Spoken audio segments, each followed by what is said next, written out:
प्यारे दर्शकों नमस्कार। तारीख आज 11 फरवरी 2025, दिन मंगलवार और हिंदी पंचांग के अनुसार आज माघ माह के शुक्ल पक्ष की चतुर्दशी तिथि है। तो आइए जानते हैं आज की पहली बड़ी खबर। सख्त भू कानून को लेकर फायर हुए हरीश रावत। कहा, जब लुट जाएगा सब कुछ तब जागेगी धामी सरकार। उत्तराखंड में सख्त भू कानून की मांग तेज हो रही है। जनता लगातार आवाज उठा रही है और अब पूर्व मुख्यमंत्री हरीश रावत ने भी सरकार पर बड़ा हमला बोला है। उन्होंने सोशल मीडिया पर लिखा, युवाओं ने इस संघर्ष में विपक्ष को भी पीछे छोड़ दिया है, मगर बीजेपी सरकार तब जागेगी जब सब कुछ लुट जाएगा। रावत ने सरकार पर प्रभावशाली लोगों को संरक्षण देने का आरोप लगाया और कहा कि जमीनों को हड़पने के नए नए तरीके खोजे जा रहे हैं। उधर मुख्यमंत्री धामी ने भरोसा दिया है कि विधानसभा के बजट सत्र में सख्त भू कानून लाया जाएगा। वहीं नियमों का उल्लंघन कर जिन लोगों ने जमीन खरीदी उनकी जांच शुरू हो गई है। लेकिन बड़ा सवाल ये है कि क्या ये कानून सही समय पर आएगा या तब जब बहुत देर हो चुकी होगी। विधायक तिलक राज बेहड़ का गुस्सा फूटा, तोड़ डाले स्मार्ट प्रीपेड मीटर। उत्तराखंड के उधम सिंह नगर जिले में स्मार्ट प्रीपेड मीटर लगाने का विरोध अब तेज हो गया है। किच्छा में बिजली विभाग के कर्मचारी जब मीटर लगाने पहुंचे तो विधायक तिलक राज बेहड़ खुद वहां पहुंचे और गुस्से में आकर मीटरों को जमीन पर पटक कर तोड़ दिया। उन्होंने कर्मचारियों को खरी खोटी सुनाते हुए कहा कि गरीबों का खून चूसने नहीं दिया जाएगा। स्थानीय लोगों ने आरोप लगाया कि जो लोग स्मार्ट मीटर नहीं लगवा रहे उन्हें 10,000 जुर्माने और मुकदमे की धमकी दी जा रही है। यही सुनते ही विधायक बेहड़ भड़क उठे और मीटरों को तोड़ दिया। उन्होंने साफ कहा कि जहां विरोध होगा वहां मैं खड़ा रहूंगा।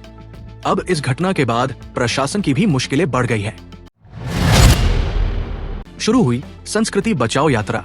यूकेडी ने लिव इन रिलेशनशिप के खिलाफ खोला मोर्चा। उत्तराखंड में यूसीसी लागू होने के बाद अब लिव इन रिलेशनशिप पर विवाद गहरा गया है। यूकेडी उत्तराखंड क्रांति दल ने इसके विरोध में संस्कृति बचाओ यात्रा की शुरुआत कर दी है, जिसकी शुरुआत हरिद्वार गुरुकुल नारसन से हुई। यूकेडी नेताओं ने आरोप लगाया कि भाजपा सनातन की बात करती है, लेकिन यूसीसी लागू कर पारिवारिक परंपराओं पर चोट कर रही है। यूकेडी की केंद्रीय महामंत्री किरण रावत ने साफ कहा कि ये कानून युवाओं के नैतिक पतन का कारण बनेगा और परिवार जैसी संस्था को समाप्त कर देगा।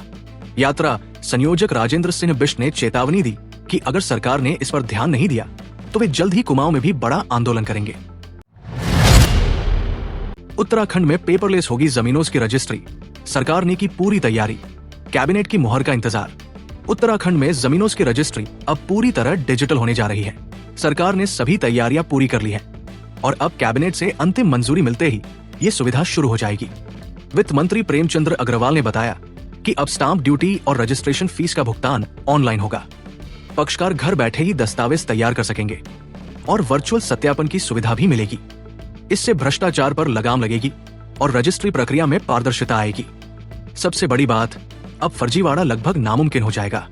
डिजिटल हस्ताक्षर के जरिए दस्तावेजों की पुष्टि होगी और रजिस्ट्री की कॉपी व्हाट्सएप या ईमेल पर तुरंत मिल जाएगी।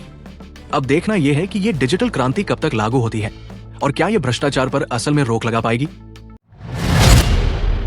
सहायक अध्यापक भर्ती का बड़ा अपडेट। अभ्यर्थियों की सूची जारी, जल्द होगी नियुक्ति। उत्तराखंड में माध्यमिक शिक्षा विभाग के तहत सहायक अध्यापकों की भर्ती का रास्ता अब साफ हो गया है।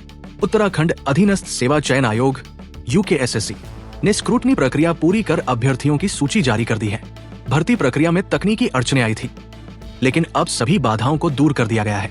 हिंदी, अंग्रेजी, गणित, विज्ञान समेत कई विषयों में 1544 पदों के लिए भर्ती हो रही है। 45,720 अभ्यर्थियों ने परीक्षा दी थी और अब 13 जनवरी से 29 जनवरी तक स्क्रूटनी पूरी हो चुकी है। जल्द ही चयनित शिक्षकों को तैनाती दी जाएगी और उत्तराखंड के स्कूलों में अध्यापकों की भारी कमी दूर होगी। कम बारिश और बर्फबारी से नैनी झील का जलस्तर गिरा। गर्मियों में पानी संकट का खतरा। नैनीताल की विश्व प्रसिद्ध नैनी झील का जल स्तर लगातार गिर रहा है। बीते 4 सालों में बारिश और बर्फबारी कम होने से झील का जलस्तर अब तक के सबसे निचले स्तर पर पहुंच गया है। झील के किनारे उभरते डेल्टा इस संकट की गंभीरता को दिखा रहे हैं। सिंचाई विभाग के अनुसार अगर बारिश नहीं हुई तो गर्मियों में पर्यटन सीजन के दौरान स्थानीय लोगों और पर्यटकों के लिए पानी की किल्लत हो सकती है। सिर्फ नैनीताल ही नहीं बल्कि आसपास के पहाड़ी इलाकों में खेती भी प्रभावित हो रही है। आड़ू, सेब, पुलम और खुमानी के बागान सूखने की कगार पर है। किसानों की चिंता बढ़ रही है। क्या अब सरकार इस जल संकट को गंभीरता से लेगी या फिर हर साल की तरह सिर्फ समीक्षा बैठक होती रहेगी? परीक्षा पे चर्चा में पिथौरागढ़ की वंशिका ने पीएम मोदी से किया संवाद। बोली, खत्म हो गया तनाव। प्रधानमंत्री नरेंद्र मोदी के परीक्षा पे चर्चा कार्यक्रम में उत्तराखंड की पिथौरागढ़ की छात्रा वंशिका राणा ने हिस्सा लिया। पीएम मोदी से बात करने के बाद वंशिका ने कहा, उन्हें देखकर ही मेरा आधा तनाव खत्म हो गया। इस साल परीक्षा पे चर्चा में देश भर के 36 छात्र छात्राएं शामिल हुए, जिसमें से वंशिका उत्तराखंड से चुनी गई। पीएम मोदी से मिले टिप्स को लेकर उन्होंने कहा कि अब वो धैर्य से काम लेंगी और अपने लक्ष्यों को बेहतर तरीके से पूरा करेंगी।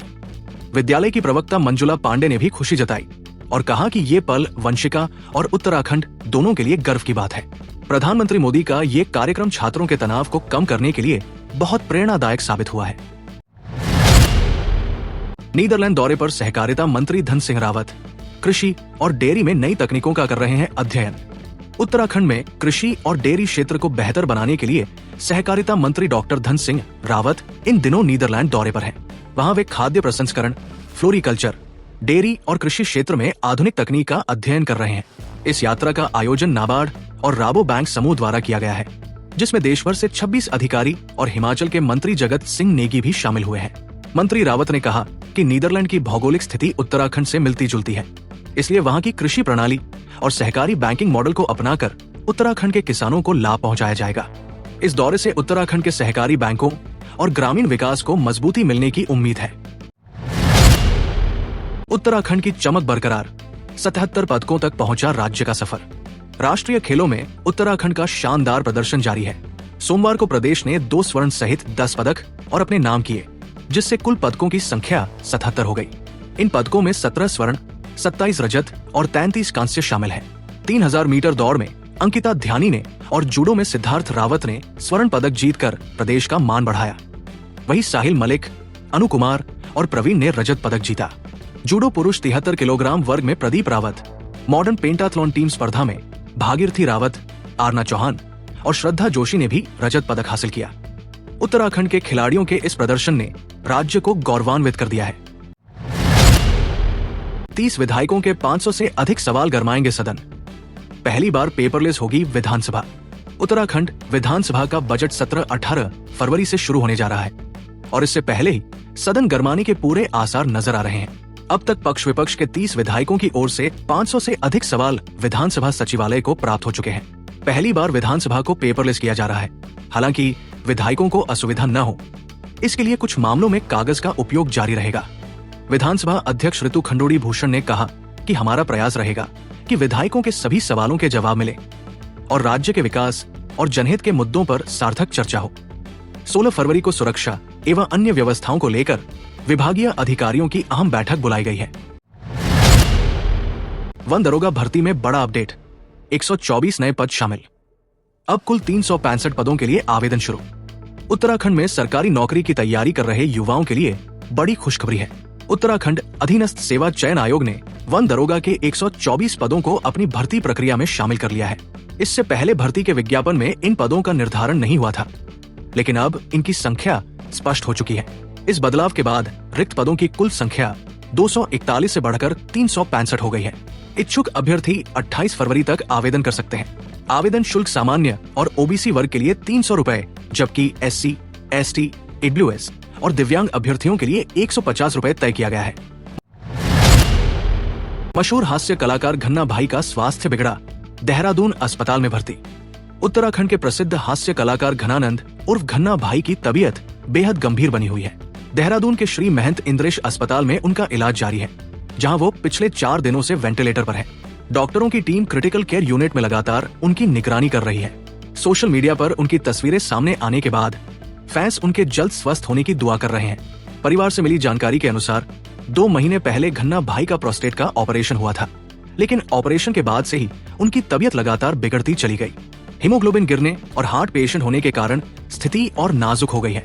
1970 से हास्य मंच पर अपने किरदार से लाखों दिलों पर राज करने वाले घन्ना भाई आज जीवन के कठिन दौर से गुजर रहे हैं। प्रयागराज महाकुंभ में पहुंचे सीएम धामी, गंगा में लगाई डुबकी। संतों ने यूसीसी लागू करने पर किया सम्मानित। उत्तराखंड के मुख्यमंत्री पुष्कर सिंह धामी ने सोमवार को प्रयागराज महाकुंभ में गंगा स्नान किया। अपने परिवार के साथ पहुंचे सीएम धामी ने संगम में पवित्र डुबकी लगाई और प्रदेशवासियों के कल्याण की कामना की। उन्होंने सोशल मीडिया पर लिखा कि सनातन धर्म की आस्था, एकता और सांस्कृतिक धरोहर के प्रतीक महाकुंभ में माता जी को स्नान कराने का परम सौभाग्य प्राप्त हुआ। इस दौरान संत समाज ने उन्हें उत्तराखंड में समान नागरिक संहिता यूसीसी लागू करने के लिए सम्मानित किया। सीएम ने कहा कि यूसीसी भी महाकुंभ की तरह सबको समान भाव से देखता है और इससे समाज में व्याप्त असमानता खत्म होगी।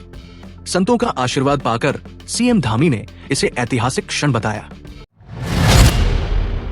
पर्वतीय जिलों में आज हल्की बारिश के आसार, मैदानी इलाकों में शुष्क रहेगा मौसम। जाने अगले दिनों का पूर्वानुमान। उत्तराखंड के पर्वतीय जिलों में आज हल्की बारिश देखने को मिल सकती है। मौसम विभाग ने उत्तरकाशी, चमोली, पिथौरागढ़, रुद्रप्रयाग और बागेश्वर में कुछ इलाकों में हल्की बूंदाबांदी की संभावना जताई है, जबकि अन्य जिलों में मौसम शुष्क रहेगा। हालांकि इस बारिश का तापमान पर कोई खास प्रभाव नहीं पड़ेगा। अगले कुछ दिनों तक प्रदेश भर में मौसम शुष्क रहने की संभावना है। ऐसे में किसानों को सतर्क रहने की जरूरत है ताकि फसलों को किसी भी नुकसान से बचाया जा सके। सोने की कीमतों में भारी उछाल। 2430 रुपए महंगा हुआ सोना। 88,500 रुपए प्रति 10 ग्राम पर पहुंचा नया रिकॉर्ड। सोने की कीमतों में जबरदस्त उछाल।